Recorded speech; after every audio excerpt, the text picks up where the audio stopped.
Antes de empezar este episodio te invitamos a que veas los anteriores y te suscribas a nuestro canal. Telepatía Peronista, venimos a comunicar la utopía. Empecemos. Capítulo 25. El amor de Schaffer. Para marzo de 1987, Galimberti estaba en el país, tenía una cobertura como empresario y se hacía llamar César Schaffer, nombre que le había robado a un primo. Schaffer hacía misteriosas reuniones en una productora de videos de la calle Ortega y Gasset de Belgrano, hoy barrio Las Cañitas. Cada día llegaba a la empresa en un BMW y a los vecinos sorprendidos por el desfile de jovencitas a cualquier hora, los tranquilizaba diciéndoles que se trataba de modelos citadas para hacer casting. Todo era una pantalla. El dinero para montar la falsa productora lo había puesto Berco, convencido por Galimberti. Dolores Leal Lobo, la Nobel secretaria de la productora, no entendía bien qué era lo que ocurría a su alrededor. Había muchas cámaras, mucho dinero en equipos, gente que entraba y salía, pero se trabajaba poco y nada. De vez en cuando aparecía algún cliente y ella se encargaba de mostrarle el video de propaganda. Pero en esas oficinas nadie se hacía demasiados problemas y el recién llegado se iba espantado. Lo único que sacudía la modorra de Dolores eran los movimientos del enigmático Schaffer. A ella no le gustaba ese puesto. A fines de 1986, una amiga le avisó que una productora recién instalada buscaba un asistente. Dolores acababa de llegar de los Estados Unidos. Antes de decidirse, se fue de vacaciones a Punta del Este. Al regresar, aceptó el trabajo para despejarse. Pensaba que iba a ser la encargada de llevar los cables, los lápices y la plomada cuando los equipos salieran a filmar. Con el paso de los días, no pasaba de atender llamados para Schaffer. Con 21 años y 3 idiomas aspiraba a algo más. Su jefe era una persona atenta. La saludaba cuando entraba, le guiñaba el ojo cuando salía. Si la pasaba a un llamado, se lo agradecía con una sonrisa. A Dolores le causaba gracia que bajara y subiera de peso con tanta facilidad. El 5 de mayo, César Schaffer cumplió 40 años. La gente le organizó una fiesta. Dolores aceptó participar, pero cuando vio que se bebía demasiado se sintió mal. Además, había chicas que no parecían modelos, estaban casi sin ropas. Saludó y se fue. Cuando se subió a su Volkswagen se halló maldiciendo a Schaffer por ser tan mujeriego. Más tarde se dio cuenta de que había comenzado a gustarle. A la semana, Schaffer la notó hostil y le preguntó qué le pasaba. La secretaria tenía la respuesta preparada. «No me anda bien el auto, no arranca. ¿Te ayudo a arreglarlo?» Al final del día salieron juntos a la calle. El escarabajo estaba estacionado sobre Ortega y Gasset, a unos 20 metros de la productora. Ella ocupó el asiento del acompañante. Schaffer se sentó al volante. Apenas le dio contacto, el auto arrancó. No había rastro de desperfecto alguno. Se miraron. Ella dio un gritito de sorpresa. «¿Arrancó? No lo puedo creer». «¿Estás segura de que no arrancaba? ¿Qué insinúas? Te pregunto si querés ir a comer». A pesar de haber buscado la situación, Dolores dudó un momento. Tenía muchas ganas, pero aceptar la invitación así tan rápido no estaba bien. Su jefe podía pensar que era una cualquiera. Lo cierto es que no encontró excusa para zafar, y no quiso encontrarla. Terminaron comiendo en Parrilla Alba, muy cerca de donde hoy se levanta la Torre Le Parc. Fue una cena a la luz de las velas, regada por un tinto añejo. Ella sacó el tema de la fiesta de cumpleaños. Para mí fue un plomo. Para mí también, pero los chicos querían festejar. No entiendo a los hombres. Y yo no entiendo a las mujeres. Estamos empatados, no está mal para empezar. A ella le gustaba el sentido del humor que tenía Schaffer. Parecía estar de vuelta de todo. Esa noche la llevó a su casa. Como un caballero, la despidió en la puerta. Dolores sentía temblores. Le costó conciliar el sueño. Al día siguiente le dijo a su madre que había conocido al hombre de su vida y que tenía decidido irse a vivir con él. A Lícer Carbajo le cayó mal la decisión de su hija. Después de todo, junto a su ex marido, un antiguo gerente de la Ford, la habían educado en la que llamaban libertad responsable. La chica había estudiado en el Liceo Francés de la calle Ramsay, desde el jardín de infantes hasta que fue una adolescente. Tenía como profesora de inglés a una vietnamita que en plena dictadura les contaba horrorizada que en la Argentina había campos de concentración como en la Alemania de Hitler. El padre de Dolores era un lector incansable, dueño además de un gran espíritu aventurero. Dolores recorrió Latinoamérica junto a él. Conoció Machu Picchu en agosto de 1978 con solo 12 años. Vivió con unas tribus indígenas en el Amazonas y luego fue a México. Más tarde quedó impactada por Colombia. Al regreso de la travesía descubrió que sus padres discutían más de lo debido. Tenían que elegirle el secundario. Decidieron de común acuerdo mandarla al Santa Unión, un colegio religioso. Fue la única decisión conjunta que tomó el matrimonio. 2 años después, en 1980, Lícer Carbajo se casó con el príncipe Fabricio Rufo y Garante di Calabria y se fue a vivir a un castillo en las afueras de Roma. Dolores iba a visitarla todos los veranos. Su nueva familia no le desagradaba, era gente de la aristocracia muy fina que despreciaba la estridencia de los nuevos ricos. Estos se codeaban con la verdadera realeza. La hermana de Fabricio, también llamada Dolores, era la mujer de Alberto de Lieja, cuyo hijo es sobrino del rey de Bélgica. Dolores veía todo como si fuera una película. En los años 80 era una chica que se paraba los pelos con jabón para disgusto de su madre. Le gustaba la moda punk y escuchaba a The Cult. No tenía para nada en claro qué quería hacer con su vida, su madre desesperada con tanta indecisión. Al término del secundario la obligó a inscribirse en la Universidad de California, en Santa Bárbara, para que estudiara inglés. Mientras hacía el curso, Dolores descubrió una pasión, la alta cocina, y se le despertó otra que tenía adormecida, el cine. Antes de radicarse en los Estados Unidos había hecho algunas cosas en video con un grupito de Santa Unión, así que apenas terminó con el inglés se anotó en el seminario sobre Jean-Luc Godard. Conoció a Jim Jarmusch. Lo anticonvencional la seducía. En 1986, con 20 años, la atrapó la nostalgia. Quiso regresar a la Argentina para buscarse un trabajo. Lo encontró en la productora y allí el amor de la mano de Schaffer. Su amiga de la productora, Florencia Falcón, la arrinconaba a preguntas. Quería saber qué había pasado esa primera noche después de lo de la parrilla alba. Dolores fue sincera. No mucho, quedamos en volver a cenar juntos. Florencia entonces la cargaba, pero por dentro respiraba intranquila. Ella hacía la cama de Schaffer 2 veces por semana. Dolores y César Schaffer fueron a cenar una vez más, al mismo lugar. Ella volvió a estremecerse con sus relatos. César le decía que era un mentalista aviador, adivino y amante de Li Ching. Ella no le creía nada, pero la cautivaba que le mintieran con tanto talento. César la invitó a cenar por tercera vez para decirle algo muy importante.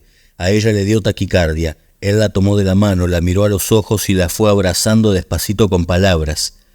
Dolores, a esta altura de mi vida no creo que vaya a conocer a alguien más dulce que vos. Sos joven, hermosa, tierna. Me siento atraído como pocas veces me pasó. La otra noche cuando te dejé en tu casa después de lo de Sinclair, te extrañé. ¿Sabes hace cuánto no extraño así a una persona? Dolores lo miraba embobada. Ansiaba escuchar algo así. Todo le parecía muy romántico. Las velas, el cabernet, la mano de él cubriendo la suya y sus palabras que eran como caricias. Parecía una escena de película. Pensó que tenía que decir algo, se quedó muda. Siguió él. Hay algo que tengo que decirte, la situación lo exige.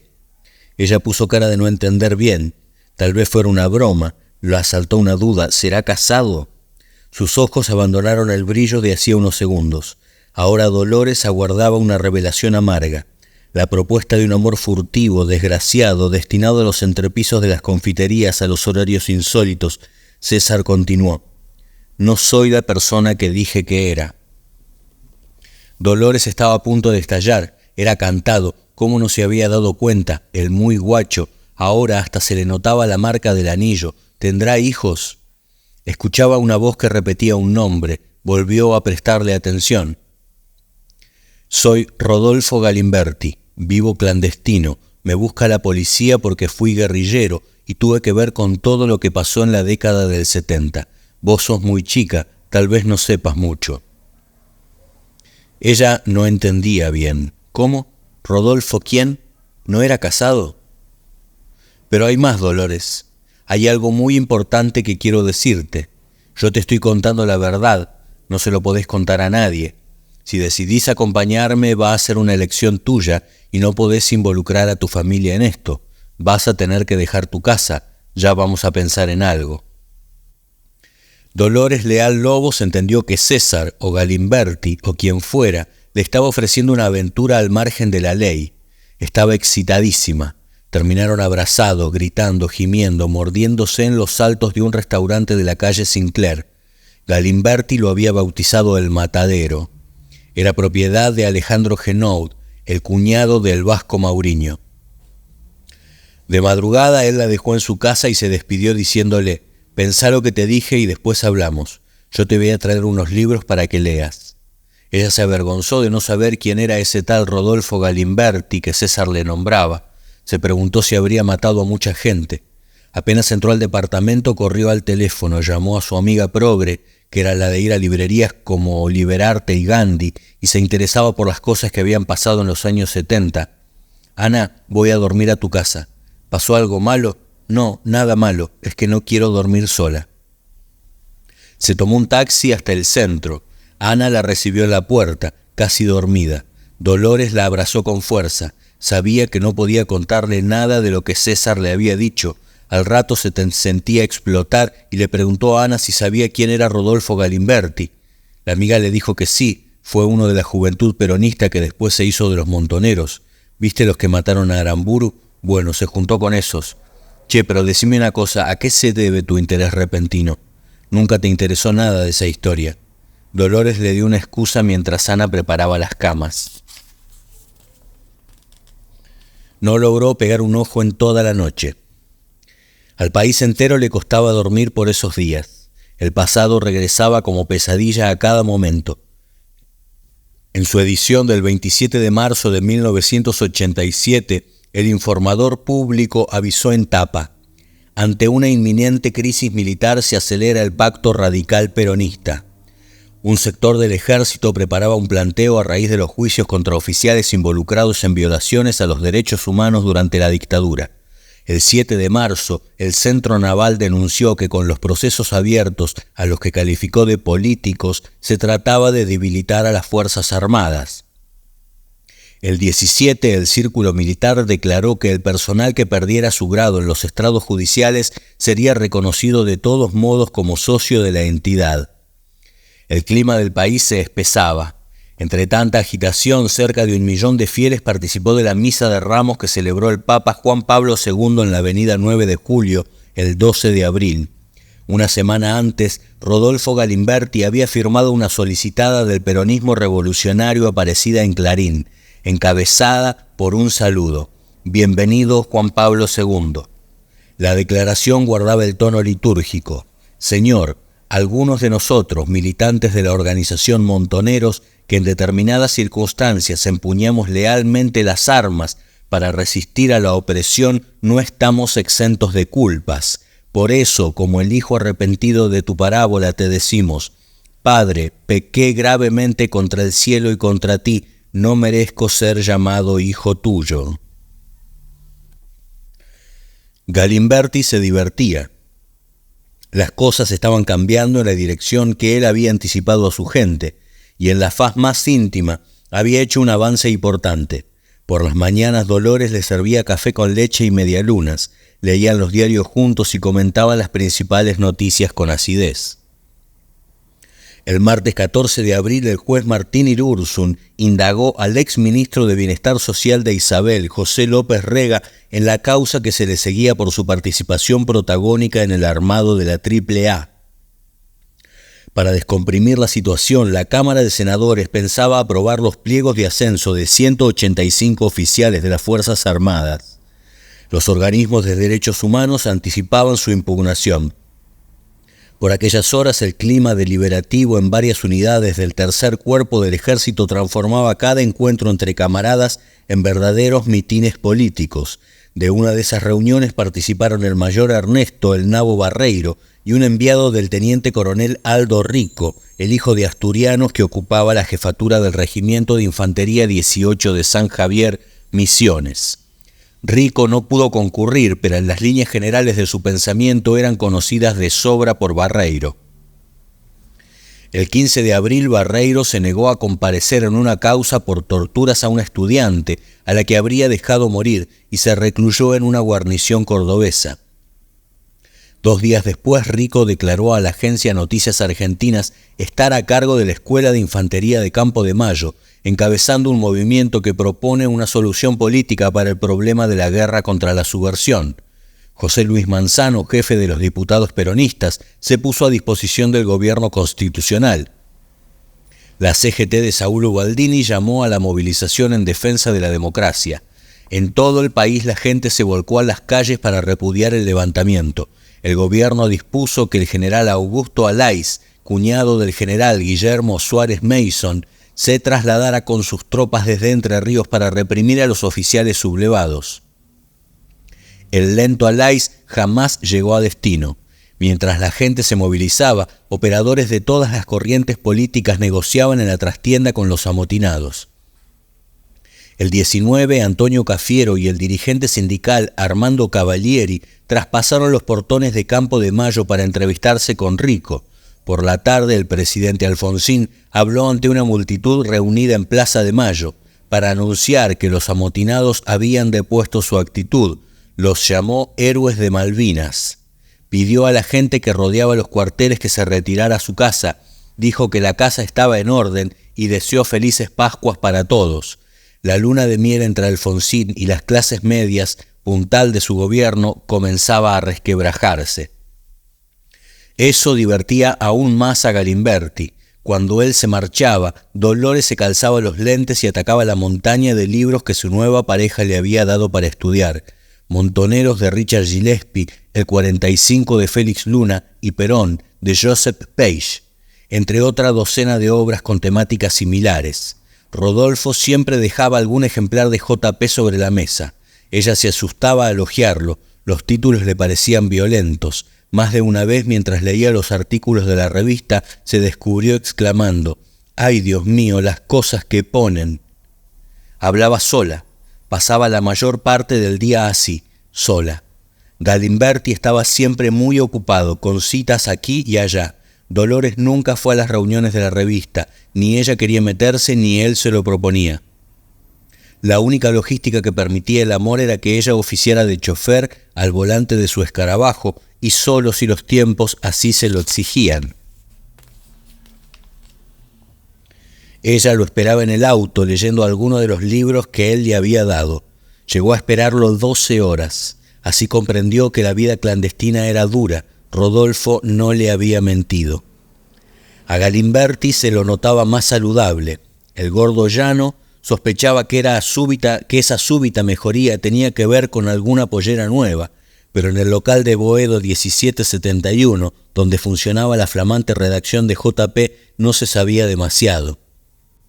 Era una regla de oro. La vida compartimentada del jefe era sagrada.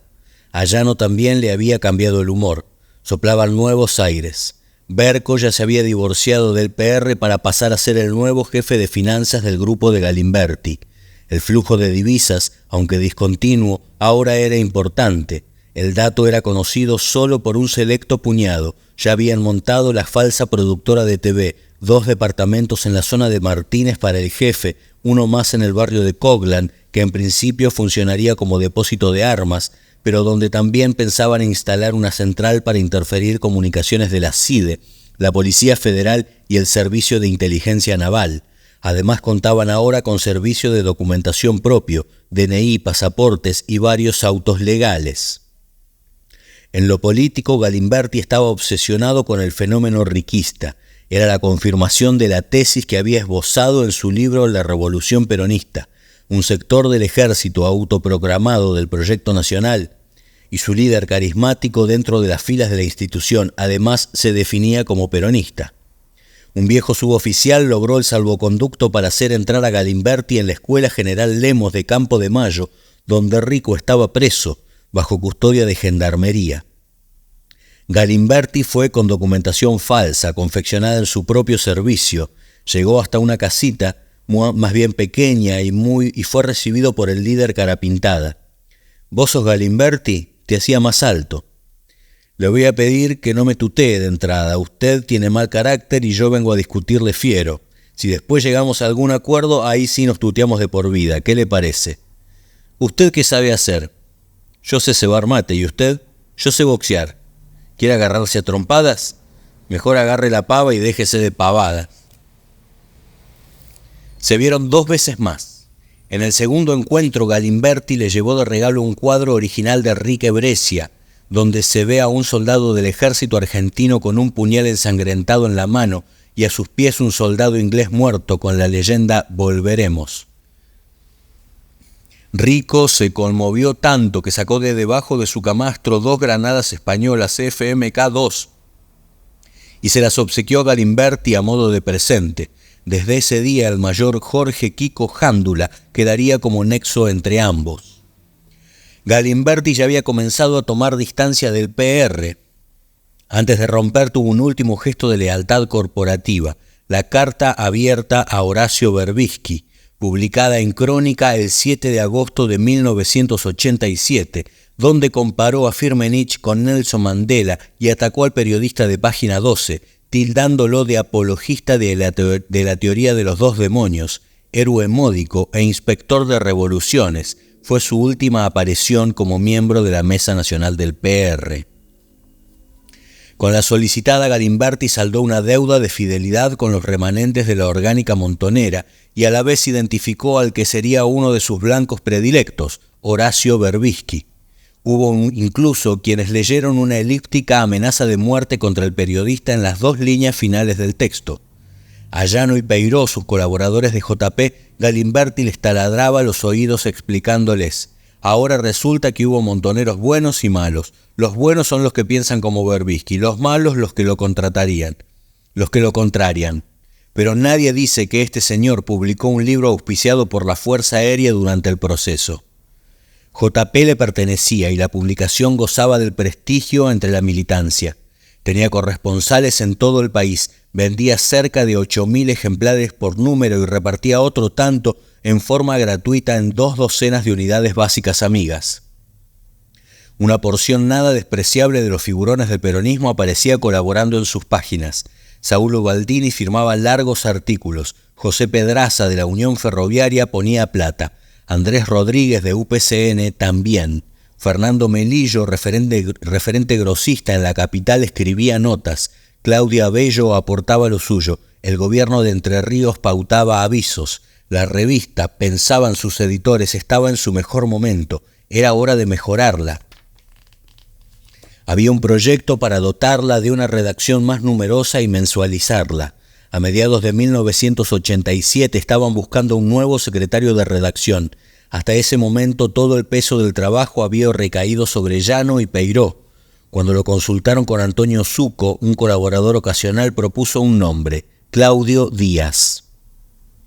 Díaz era un chico que colaboraba con JP en forma bastante irregular, aunque estaba muy bien visto en el gremio. Trabajaba en El Periodista y escribía notas para El Porteño, atacando las privatizaciones de las empresas del Estado y sobre todo a Rodolfo Terraño, el ministro de Obras Públicas, uno de sus principales impulsores.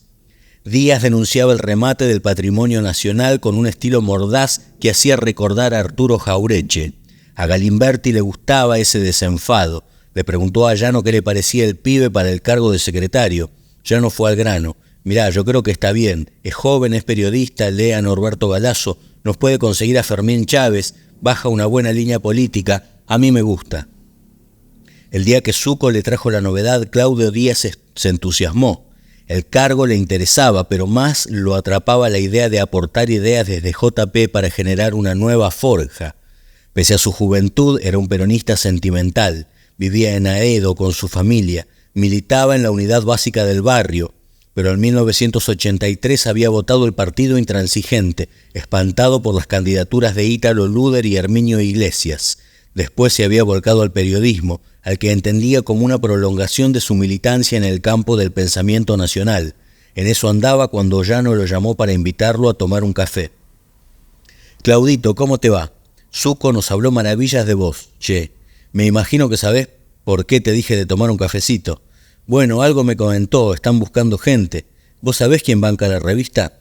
Claudio Díaz sabía lo que se comentaba, que Galimberti era uno de los que ponía la guita, nada más. Ya nos tomó aire, tenía que ver cómo se lo decía, utilizó el tacto.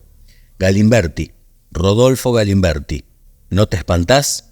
Algo sabía. Pero ojo, es una cosa que hay que mantener en secreto. Vos sabés que está clandestino, que tiene prohibida la entrada al país. Si lo ven la coordinadora radical, le da la cana. Claudio le dio todas las garantías. Quedaron para verse un par de días más tarde. Llano no le dijo a dónde.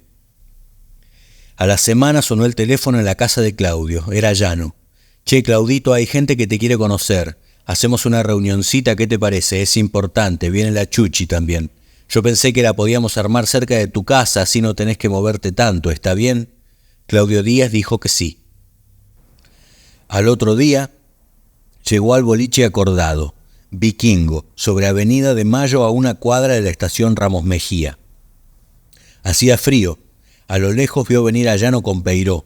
Cuando entraron no pidieron nada. «Vamos, che, que esta gente nos espera en otro lugar». Salieron los tres, cruzaron las vías, tomaron por Güemes y doblaron hacia la plaza. Llano le dijo a la Chuchi: «Ah, ya llegó». Claudio divisó a un tipo grandote, con un camperón de esos que tienen corderito en el cuello, parado en el medio de la plaza. Llevaba lentes y un bolso enorme colgando al hombro. Cuando estaban a menos de 10 metros, Llano miró cómplice a Claudio. «Bueno, acá está el hombre». Claudio se lo quedó mirando. No se parecía a Rodolfo Galimberti. Al clandestino se le encendió la cara. «Ah, qué grande, Claudito, venga, un abrazo». Un tren pasó tocando bocina. Galimberti abrió el juego. «Es un gusto conocerte personalmente. Me gusta mucho el estilo que tenés. Te vamos a mejorar un poco. Te tenemos que pulir porque vos todavía arrastrás cosas del pensamiento típico del intelectual de izquierda. Igual la tenés clara, estás en el buen camino. Aparte, siendo forjista, ya tenés la base para trabajar». Llano lo interrumpió. «¿Vamos yendo, muchachos?» Empezaron a caminar rumbo a una parrillita, La Tablita, que quedaba a 4 cuadras. A Claudio le agarró miedo. Pensó: «Este tipo está prófugo, llega a caer la cana y quedamos todos pegados». Galimberti le adivinó el pensamiento.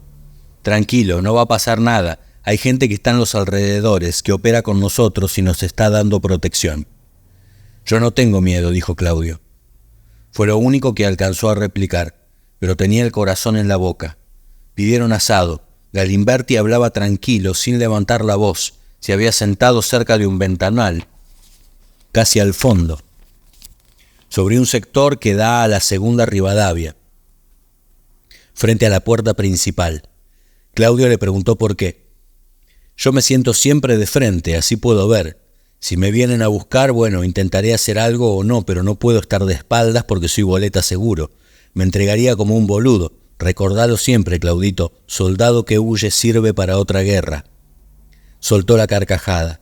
Llano ya estaba comiendo. La Chuchi miraba hacia afuera a cada rato. Galimberti quería saber dónde estaba parado políticamente Claudio. «Para nosotros la revista debe ser un aglutinante de la militancia que, sin perder de vista la nueva etapa, rescate las experiencias de los años 70. Mi idea es armar un núcleo que acompañe la reflexión del conjunto hasta que se den las condiciones para que se dé un nuevo movimiento revolucionario dentro del peronismo». Díaz estaba de acuerdo con Galimberti, le gustaba la visión política del ex guerrillero. Galimberti estaba verborrágico, como de costumbre. «Yo no confío en nadie, Claudito, ni en Cafiero, ni en De la Sota, ni en Manzano. Te digo la verdad, prefiero a Herminio Iglesias que a todos estos. La renovación es una mariconada. Es el peronismo domesticado, una cosa rosa que no va a poder encauzar la esencia revolucionaria del peronismo. Hay que buscar en la camada de dirigentes jóvenes a ver si aparece alguien con aptitud para conducir. Yo estoy para acompañar, para aconsejar, alguna experiencia tengo». Díaz le dijo que la revista le gustaba, que había una especie de comunión entre lo que él pensaba y lo que JP bajaba como línea política. Galimberti lo paró en seco. «Yo tengo una misión para vos. Quiero que a partir de los contactos que tenés en el medio, debes estar bien parado porque trabajás en El Periodista, en El Porteño, levantes el prestigio de la revista. A Claudio se le ocurrió comentar que estaba trabajando en un libro con Tony Zucco. Galimberti ya lo sabía. Era una investigación sobre la ultraderecha en la Argentina. Puso cara de haber pisado mierda. Claudito, te estás metiendo con un tema con el que no deberías meterte. Está bien, es cierto, los nazis también son enemigos nuestros, pero no son el enemigo en esta etapa. El enemigo principal de la etapa, y sabés que te lo digo como luchador popular, es el capitalismo, la dependencia. Claudio Díaz no se animó a polemizar, aunque se prometió seguir adelante con su libro. Galimberti le dijo algo así como que dejara el tema de la ultraderecha a los comunistas escandalizados, a los zurditos de buenas conciencias. Es un tema que los apasiona, por eso siempre estuvieron a contramano de la historia, por eso acá el PC no existe. Hay que leer a Franz Fanon y a los teóricos del marxismo, no a los intérpretes baratos. Y para que veas que te aprecio te traje esto. Sobre la mesa había un paquete bastante abultado. Claudio había pensado que eran fierros por cualquier cosa, pero no, eran las obras completas de Jorge Abelardo Ramos. Galimberti le recomendó uno en especial, Revolución y Contrarrevolución en la Argentina, su preferido. Yo hice el camino correcto, de la derecha a la izquierda, a la inversa de lo que hicieron tipos como Jorge Castro o Jorge Bolívar. Ellos antes se comían a los chicos crudos, yo me peleaba con ellos cuando estaba en Tacuara, les decía zurdos de mierda y ellos me gritaban facho de mierda, lo que son las vueltas de la vida, terminamos al revés. Claudio Díaz se reía y le daba la razón mientras peleaba con unas mollejas. Galimberti le parecía un personaje simpático, carismático 100%, alguien con más Avellaneda que Recoleta. Llano también le caía bien. La Chuchi era más callada, pero se notaba que estaba curtida en estas cosas. Por momentos se percató Díaz, ella lo miraba a Galimberti entre fascinada y enternecida. Se le ocurrió que podían ser pareja. Fue una idea nomás. Galimberti volvía a hablarle. Vos vas a ser un poco el dueño de las cosas periodísticas. La Chuchi se va a encargar más de la construcción política. Vos tal vez podrías interesar a otros periodistas, ocuparte de traer firmas de tipos con peso. Fermín Chávez, por ejemplo. ¿Se te ocurre algún otro? A mí me gustaría que aparecieran Norberto Galazo, Jorge Eneas Pilimbergo, Vicente Muleiro. Me encantó. Vas entendiendo de qué se trata, Claudito. Peiró pidió la cuenta. Galimberti miró el reloj. Antes de despedirse abrazó a Claudio Díaz. Vos hablá con Llano, le dijo, y salió a la calle seguido por su séquito. Claudio Díaz se quedó solo, pensando que había aceptado participar de una empresa con resultado impredecible. La idea le atraía. En ese tiempo Galimberti vivía en plena efervescencia, casi no dormía. Un día la Chuchi le trajo una noticia que lo paralizó. Murió tu papá, le dijo. Fue hace 18 días. Don Ernesto había muerto de un ataque al corazón. Había terminado su libro sobre la genealogía familiar, pero no había logrado reencontrarse con su hijo. Galimberti recordó las recomendaciones de Yuyo. Siempre le pedía que lo fuera a visitar. Un abrazo después de 10 años lo va a reconfortar a los dos. Pero Galimberti sentía el aparato de seguridad del Estado, estaba detrás suyo y se negaba. Conocí un montón de tipos clandestinos que cayeron cuando fueron a visitar a sus padres en su casa o al cementerio. A la única que le había dispensado una visita que quebraba sus reglas de seguridad fue a Julieta. De vuelta en el país, Galimberti se prosternó ante su tumba del Jardín de Paz y enterró una bala de su pistola 9 milímetros durante media hora. Quedó en silencio. El 6 de septiembre de 1987, Raúl Alfonsín sufrió su primer gran revés electoral. El justicialismo ganó la mayoría de los distritos del país. Antonio Cafiero era el nuevo gobernador de la provincia de Buenos Aires y virtual cacique de la oposición. Rodolfo Galimberti, desde la retaguardia, festejó el cambio del tablero político. El radicalismo comenzaba a transitar la amarga senda del despoder. La renovación aparecía capitalizando la crisis y el PR se parecía cada vez más a un grupo de viudas que languidecía reclamando por la libertad de Firmenich. Aunque fustigaba desde las páginas de JP al peronismo de traje y corbata que representaban los renovadores, a quienes acusaba de cajetillas que pretenden vaciar de ideología al movimiento, Galimberti había apostado sus fichas al triunfo cafierista. Lo unía a él, al exministro de Isabel, una ecuación de mutuas necesidades, y mientras su situación penal se resolviera, confiaba en la protección que el cafierismo podía darle desde la cima del poder provincial. Cafiero, a su turno, buscaba captar algunos de los cuadros que se movían alrededor del exguerrillero. El veterano dirigente evaluaba que desde el regreso de la democracia, a diferencia de otros militantes cobijados en las sucesivas estructuras creadas por los viejos jefes montoneros, los cuadros galimbertistas habían desarrollado una línea de acción política más pragmática. Para Cafiero, algunos contaban con aptitudes técnicas, otros eran líderes políticos natos, y ninguno de ellos había perdido ni la tenacidad ni el espíritu de entrega que los había llevado a abrazar los ideales de la generación del 70. Los contactos entre ambos ya no eran personales. Patricia Bullrich seguía funcionando como nexo. Ahora, Cafiero no quería quedar pegado al exguerrillero, que había abandonado su perfil bajo para dedicarse a polemizar con medio mundo. Desde las páginas del número 9 de JP, Galimberti saludó la asunción de Cafiero en La Plata bajo el título «Así se habla, compañero gobernador». Le ordenó a Peiró que transcribieran algunos párrafos del primer discurso del flamante mandatario bonaerense. Ese ejemplar, que salió a la calle en diciembre de 1987, marcó un punto de inflexión en la política editorial de la revista. Dedicó 3 páginas a recordar el histórico 17 de octubre de 1972, fecha del primer regreso de Perón al país luego de su largo exilio en España, e ilustró la apertura de la nota con 2 fotos. En una, la más chica, se veía al viejo general parado junto a Cámpora. En la otra, la más grande, aparecen Perón y Galimberti caminando del brazo en Puerta de Hierro.